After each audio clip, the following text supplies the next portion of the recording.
Hello. I guess I decided to start vlogging again because I actually have something to vlog about now. Um, I've been struggling with my weight loss for quite a few months now. I could even say a year or two.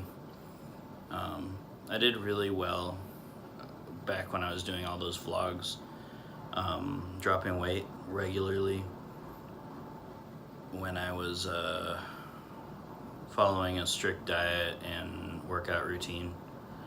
And then I got hit by a car, which I always like to bring up, but it's not the entire reason I never got back on the horse. But essentially, the car accident got me bedridden for about 3 months, and I lost all of my good habits and all of the hard work I put into building those habits. I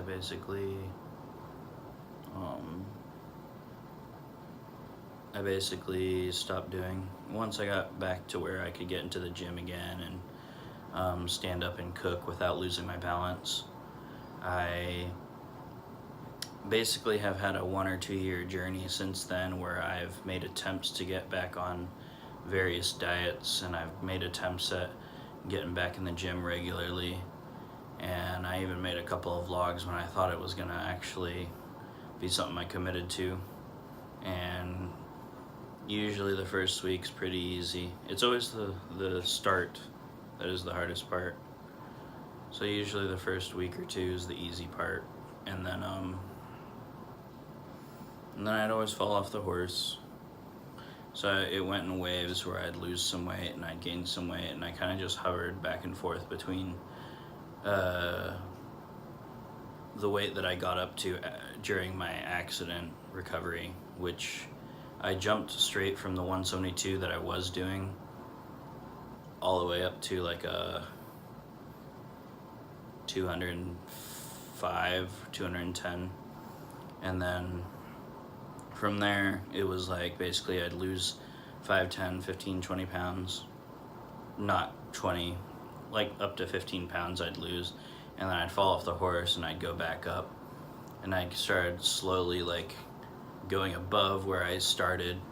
So when I was back up to 205, 210, it became 215, and after a couple of attempts of losing weight, it went back up to like a 220, 225, and it got to like a peak. I think the highest I've ever weighed in on like in the morning after sleep and stuff was like 233. That's my highest weigh in. It's been just slowly inclining up, and my attempts never stuck. I didn't commit to the routines that I decided to commit to, and here I am now. I just found out that I have diabetes. I'm not sure if it's type 1 or type 2 yet. I know that my blood sugar levels were really high for the past like 3 months. There's a test called an A1C that determines your average blood sugar count over the last 3 months, I think, if I'm not mistaken. And that was a 10, which normal for a non-diabetic person is under 5, I believe. And they start saying you're diabetic at about a 7 or 6.5 or something like that. So 10 is significant. I have had blood sugar levels as high as 450. I think my highest that I personally did was 451 before coming into the hospital.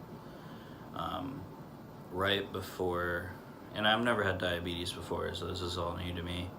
My mom doesn't have diabetes. My dad recently developed it, but he's like 50, 60 years old. I'm only 32, so this is quite early for me. I think my eating habits and lack of exercise have contributed to that. But yeah, I don't know, it's a big pill to swallow. I'm like overloaded with information and a a little bit overwhelmed with the significance of how this will probably change how I carry my life. I mean, it's just kind of crazy. I got to a point where I was drinking a lot of soda, and I think that was what pushed me over. I think within the last month, I've drank ridiculous amounts of soda and sugary drinks all the time. Every time I was at work, I'd have like sweet teas or soda if I don't want that. I drink juice like off and on in between breaks and stuff. I don't know. It was bad. I got to a point where I was feeling nauseous. I had headaches. I felt like I was sick, so that's why I started just calling out of work because I thought it was like a flu or something. But when I started seeing all the symptoms together and I started Googling the symptoms and what they could be as a whole, I started to realize that it might be my blood sugar level. I had other symptoms like frequent urination with decent output, and a high level of thirst, more than my usual. I would feel okay until I ate, and then usually immediately after eating I would feel really not feverish, but shaky in some points, and just bad in general. There was a time when I was in a 1-to-1 at work, and I just felt jittery, and I couldn't explain it. So, I mean, it's just a lot, you know.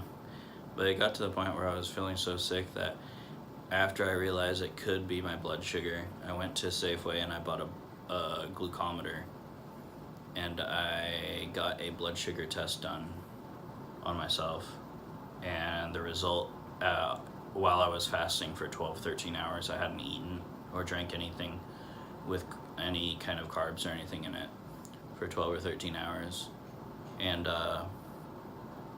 only like water and stuff, but like I was basically at about a 277. And then after that, I made a PCP appointment, who then recommended a lab draw. So I went and got the lab draw right before they closed on Friday, the beginning of a 3-day holiday weekend for Memorial Day. So I barely made it in under the wire. I think I made it there like 4 or 5 o'clock. I think they closed at 5 or 6, but I knew that they had less than an hour remaining. So I barely made it in. I got my labs drawn, and then after that I checked my blood sugar again before I ate, and it went up to a 333, still fasting. So I kind of monitored my blood sugars with the glucometer that I bought for 2 or 3 days. I had to call out of work on Thursday and Friday because of the symptoms. I didn't feel like I was up to taking care of other people, and I found myself so fatigued that I was falling asleep in my bed. I couldn't even concentrate or just chill on the computer enough to play a video game, which is usually how I spend my time on my free time on my off days and stuff. Something like that shocked me. Like, I figured I could at least play video games, you know, and I got on the game, I played it for a little bit, but I couldn't even look at the game and concentrate on what I was doing more than maybe 10 minutes. I got really fatigued, and I went and laid back down, and I fell asleep again. Anyway, I mean, I'm just rambling, but this is my experience, you know, and the very next day, after a high level of blood sugar, I think it was a high 200, or I don't remember exactly even. I had a 451 in the middle of the day, and then I tested it again before my next meal, and it was in the 300s or 200s or something like that. So I think at that point, after a few people pushed me on Facebook and through Snapchat and stuff, I took it upon myself to take myself to the ER and get checked in. It was around 2 or 3 in the morning because I'm on night shift schedule most of the time. And yeah, so after my last meal, I mean, even coming in here, I knew I was going to get admitted. I don't know why, but in the back of my head, I was like, they're going to admit me. I might even be DKA, which is diabetic ketoacidosis, where you basically, your blood becomes acidic because of the ketones in your bloodstream, due to the high blood sugar levels over a significant amount of time. But anyway, so I knew I was getting admitted, so I even did stupid things like right before I came in, I was like, this is the last soda I'm having, and I drank like a Dr. Pepper. And on the way in, I went to the cafeteria and I bought a chocolate bar, but I only took one piece and I left the rest of them for the cashier if he wanted it, or he probably just threw it away. But like, I took one piece of chocolate and I was like, this is my last like little hoorah. And then I went to the ER and got admitted, and I knew they were going to admit me after they did my blood sugars and stuff. It was in the high 300s, low 400s. I think 415 at one point. They did another A1C there. I think my first A1C on Friday was like 9.1 or something, and the second one was like a 10. My most recent one was a 10. That was Sunday morning. Anyway, I don't want this to go too much longer, but I'm just kind of sharing my journey into this with you guys, and I think I'm going to regularly try and upload some videos just on what I've experienced. I mean, there's more I could talk about. Like, I had a meeting with a nutritionist already, and I had a meeting with the doctors a few times. I had a meeting with a diabetic educator. I can go on and talk about that, but I'm trying to cut this video short. I know I have to have follow-ups with all the above, and I'll still have that PCP appointment on Friday. I'm currently filled out and basically lined up for a FEMLA, which, because I'm admitted to the hospital when I filed for it, they said it's continuous, so I can't show up to a shift until I get my cleared from my PCP on Friday. I don't know.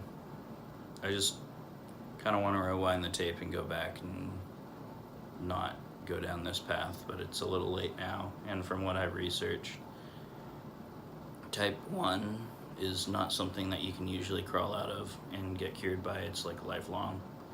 And from what I've researched, type 2 can be cured, but it's very rare in cases that do not involve gastric bypass surgery. I think the CDC had a percentage of 1.6% of type 2 diabetics see remission, where they, for 5 years or longer or something like that. Basically, long story short, is there's a very, very slim chance that I can lose the diabetes diagnosis. And I mean, ultimately I would like that, but I'm not sure how realistic it is. That's a little bit hard to swallow. I just got a lot on my mind, obviously, and I'm rambling and I have a lot to talk about, but I'm gonna go ahead and cut this short. The lighting and everything in here is pretty horrible, but I'm actually using the back camera for once, so it might be better than my usual vlogs, which are from the front-facing camera. Anyway, I figure, if nothing else, it's something I can put out there on my YouTube and share with whoever actually cares. And, yeah. That's about it.